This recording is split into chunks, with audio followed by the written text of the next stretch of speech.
Hey YouTube, it is Brandon Bean 1988 here, coming to you a little bit later than what I was wanting to do for Nationals recap of the 2024 Universus Nationals there in Dallas about a month ago or so, couple weeks. Um, a lot of things going on since then.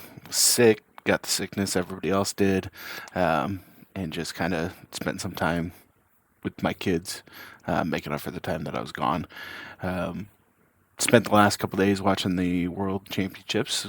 Wish I could have been there, but congratulations to Kevin Broberg from Rochester for winning again, second title in 3 years. Travis for getting second. He comes to some of our events here in Des Moines from Omaha. Um, so both of them played really good decks. Travis on Krista like he played for the U.S. Nats, and Broberg on a Hanji list that I know he's been toying around with for a while. Saw some of it at Teams Nats in Dallas. So basically, what I want to do today is kind of go over the event, the main event, the side events I played in, um, as well as kind of give you an idea of what I have planned for YouTube videos in the next couple months leading up to Worlds next year. So for the start, the main event, we went to play Tam Cardwell's Hanji or Ymir deck. He plays it at our locals here. I've liked Ymir since it came out. I liked his idea of having the manipulation of Zeke Yeager. I think the card's really fun to run. So deck is card for card, same as his. Went and threw in the last second dodges at the last moment instead of resting ups. Didn't really get a chance to play the card a whole lot in the matchup that we really wanted it to. As I'll go through each of the matchups, there was one matchup that it was vitally important that I didn't get to see it, and kind of cost me the games. But Tattered Costumes was a really good card all day, being able to respond to Genkais and Runaways. The attack lineup pretty standard. Went to 4 Spirit Gun finals and added in the dual needles, just to make sure we could get that loss of life right away. Side deck pretty standard. Just had the second Tattered Costume for any Chaos deck that did run multiple Runaways, multiple Genkai's Guidance.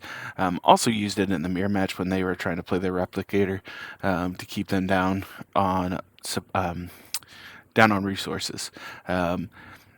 I think I'm still going to toy around with this deck in the next couple months, even after Critical Role. There's a couple cards that I definitely want to see how they work with this deck, especially when the main thing in the deck that we're losing is New Training Method. However, New Training Method is a very important card in this deck, so we'll see how much it loses on the speed on there. Everything else, pretty good. We might bump up Replicator, see how that goes. But for the main event, first round, played Mimic. Pretty good matchup for me. Able to easily take a 2-0. No issue there. Round 2 was playing against Joseph Zimmerman from Let's Talk UES on Recovery Girl. And it was the non-dupler version. Tried hard to keep him off of his excuse me, his momentum. Unfortunately, he was able to get last second rescue in the discard pile and have the momentum to keep recycling it. So even taking the damage, I couldn't pump it up loud. I couldn't pump the attack up big enough to get him to 0 before being able to use the last second dodge or last second rescue. And being able to rebuild it when he takes an unblocked damage from an unblocked attack, or being able to build it off of So Manly, those types of things makes that a really hard matchup. Round 3, played a Burt, or round 3 would have been against a Burt 1. Both games, or all 3 games, were tight. Game 1 and 3, able to unload a trio of teaming attack titans after knocking their stage down. After that, no, no trouble. Um, round four, round four was against a Void Rodan that in both games, turn twos, I was able to draw all the attacks. However, when he blocked, he was able to block with the eerie smiles, unable to play anything else, having to pass, and then Rodan does the Rodan things and bumps up the speed and ends up killing me. Round five, on day two, because it was 4 rounds day one, 5 rounds, or 4 and 5. Byron didn't show up, got the 2-0, pretty easy. And then I ran into Calvin Tahan playing Hamajiki on a deck that I know how to play against, but I had no testing with this deck against an Hamajiki. Lack of foundations hurt me very much on this one.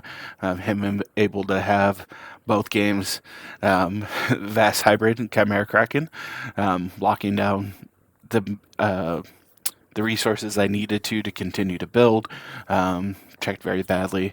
From there, I did drop 3 and 3. Didn't see the need to continue to play. From there, was able to go into some of the side events.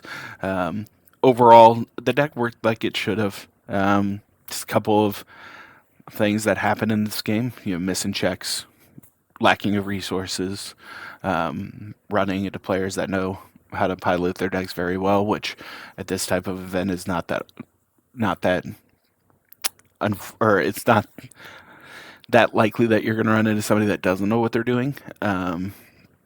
So hopefully, learning experiences from there, build on that going forward. Did play in the retro event.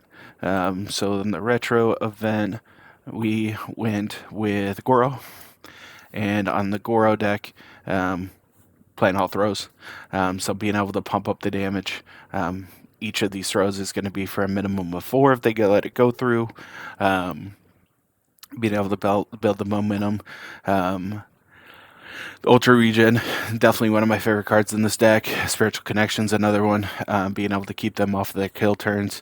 The really unfortunate thing for me in retro is round one. We ran into Kevin Broberg. Broberg was playing on the Dark One, and with the Dark One playing a lot of one checks. So my goal or my hope was him missing checks. And unfortunately he didn't. Game one, I got him down to 4. Just didn't have the last card to get through. He was able to block very well, taking half damages on the throw attacks, and then being able to swing back and do 40. So it's not the greatest of times that I had. Round two, ran into a Gauge life deck that was playing character from Seventh Cross. I can't remember the name of it, but he was able to build out the Gauge characters, be able to keep me off of resources, pump the damage up, even through blocks. So retro wasn't that great to me.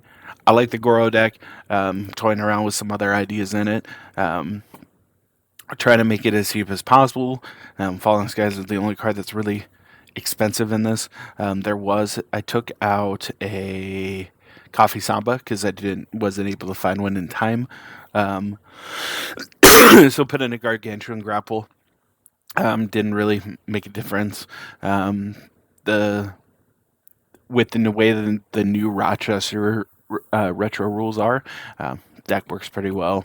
It didn't run into any reversals, so that's the one thing that this deck has a hard time with doing is keeping up with reversals, because this isn't a deck that I truly like to block with.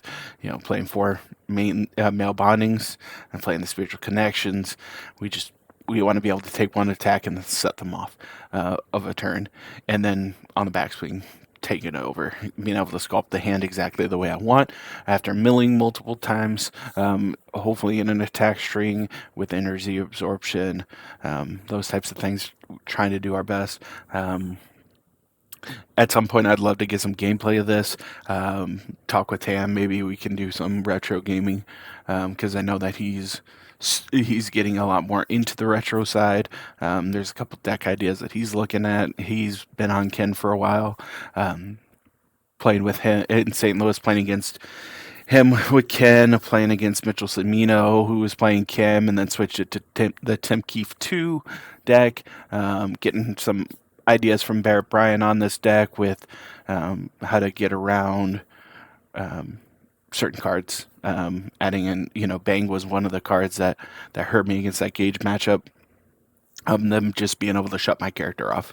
They can't really do anything that Goro wants to do if they're just like your character is blank.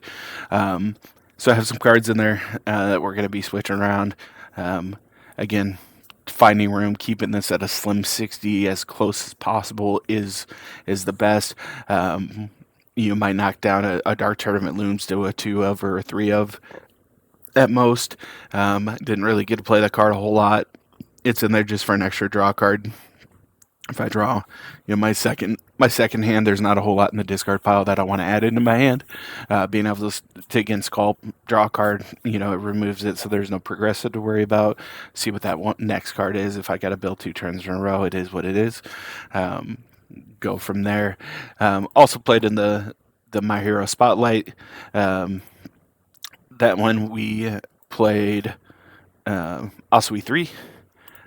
Just played one round, just something to do. Lost to a guy playing Midoriya on the move and playing the one punch version. Set up his resources, play Phantom Threat for 30. Super interesting to see that deck play. Wasn't a whole lot against that I could do. Them knocking the resources down, on turn 3 and 4. My draws weren't that lucky, and as the people that go to my locals know, if I'm playing a 2-check, you best believe I'm going to check it. Whether it's playing Jiro 1, whether it's playing Asui 3, any deck that a Tasty Riff is in, any deck a Lethal Slash is in, or any deck that a Specialized Sounds Waves is, I'm at least checking one of them during our match. So I've tried to stay off of those decks. This deck, I just have a lot of fun with it. Being able to draw cards multiple times a turn on your opponent's side, being able to block freely, ready it, draw a card again, kind of sets up for the second for my backswing. Watching this deck play a lot in a lot better pilot's hands with Tam playing it, a few times. There's some ideas that I had to, I wanted to main deck a cheerleader, wanted to play gotcha, those types of things, just to kind of give it a little bit more to the deck. But yeah, it wasn't grinding for anything. It was just something to keep past the time while we were there. I felt that I was already there. Need some extra tickets to help a couple of guys get a uncut sheet, so I paid the $10. Played one round and called it a day.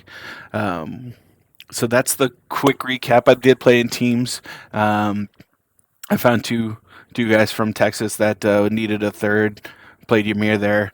In our 5 rounds that we played, I went a total of 4-1. Our team went 2-3. My only loss in the rounds was against Keenan Meadows playing the Ymir deck that he just ran through the LCQ and went undefeated with. It's always a great time playing against somebody that knows a lot more about this game than I probably will ever know. And getting some feedback on some of the things that I did help prepare me for future games. Played against last year at Nats, played against Asher the full 10 first round, so we had a good chat about that and talked about how different of a experience that was. So that's it for my recap video. What my plan is this year is I am going to be doing a lot more traveling. Talking to my wife about it. We're going to get to a couple more regionals. I'm not going to make Denver, a little shorter notice for me, especially with it being spring break and the kids being off of off of school, but planning on a few regionals, potentially the Canada one. But what I'm going to do is every week, starting after the Critical Role, and we get some announcement about how Worlds is going to look next year with the new point system. I want to do a weekly video series, letting you guys experience what I'm going through on a local level, week to week, with the local championships, with the earning of points, every just our random Friday night locals that we have, as well as testing, just to keep up to date with what deck I'm playing, what card choices I'm looking at, and where I'm at in the point standing. Um, if you guys have any ideas of what you would like to see or any ideas on how to make this content any better for you, definitely reach out. Let me know. Likes, comment, subscribe. I'm going to post this on Facebook. Start streaming on Twitch a little bit more as well, for some tabletop testing. Might set up the webcam to do some webcam openings or webcam testing, and then I'm gonna start doing product openings. Looking at buying a case of Critical Role, just kind of build up the card pool of it for myself. Um, but probably do that on Twitch and see what happens there. Again, thank you guys for watching. Appreciate all your support. Again, comments, let me know, and catch you guys later.